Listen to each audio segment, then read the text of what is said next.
ठंड की महीना शुरू हो रहा था और जंगल चारों ओर हरा भरा होकर पक्षियों की किलकारी गूंज रही थी और जंगल में बहुत ही अच्छा नजारा दिख रहा था। उस जंगल के पास में ही पीहू चिड़िया की घर है। पीहू चिड़िया बहुत ही मेहनती थी और वो अपनी मम्मी पापा का बहुत ही ख्याल रखती थी। वो अपनी मम्मी पापा के साथ ही घर में रहती थी।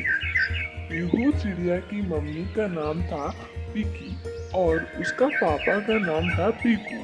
पीहू चिड़िया की मम्मी पापा का थोड़ा उम्र हो गया था, इसीलिए सारे काम पीहू चिड़िया खुद करती थी। वो जाके दूर दूर से खाना ढूंढ के लाती थी और अपनी मम्मी पापा की ख्याल रखती थी। पीहू चिड़िया की मम्मी पापा हर दिन शाम को जंगल की ओर घूमने जाते हैं। जंगल की खूबसूरत नज़ारा देखते देखते वो दोनों जंगल के अंदर जाकर धीरे धीरे बहुत दूर जाने लगे थे। जाते जाते वो दोनों एक भालू को देखे जो कि अपने ही धुन में एक बड़ा सा पेड़ के नीचे नाच रहा था।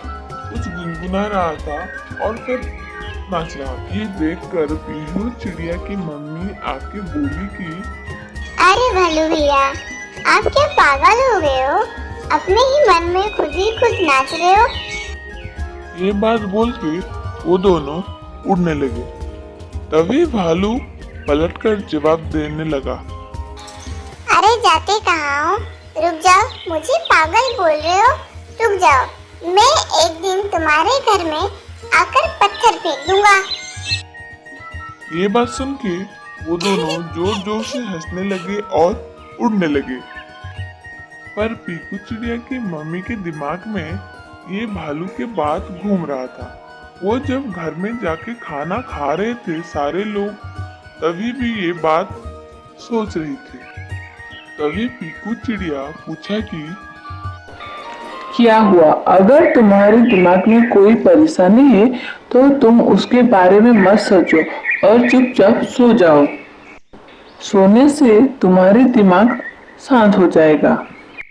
उसके बाद पीकी चिड़िया सो गई।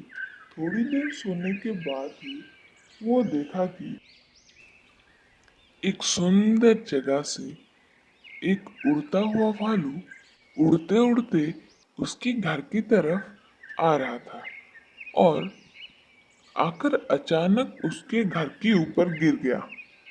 तभी बहुत तेज आवाज आई और वो बिस्तर से नीचे गिर गई और उसकी सपना टूट गई। तभी उसका पति आवाज सुन के तुरंत चले आए, आकर उसको उठाने लगे और उसको पूछने लगे। तभी पीकी चिड़िया अपने सपनों के बारे में सारी बात एक एक कर अपने पति को बोली। ये सारी बात सुन के पीकू चिड़िया बोला कि अगर तुम हमेशा जिसके बारे में सोच रहे होगे वही बात तुम्हारे सपने में आएगा। तुम भालू की बात क्यों सोच रहे थे, इसीलिए तुम्हारे सपने में भी वो सारी बात आ गया। अगर तुम अपने दिमाग में अच्छी बात रखोगे तो तुम्हारे सपने में भी अच्छी बात ही आएगी। हमारी कहानी अगर आपको अच्छी लगी तो लाइक, शेयर एंड सब्सक्राइब जरूर करना।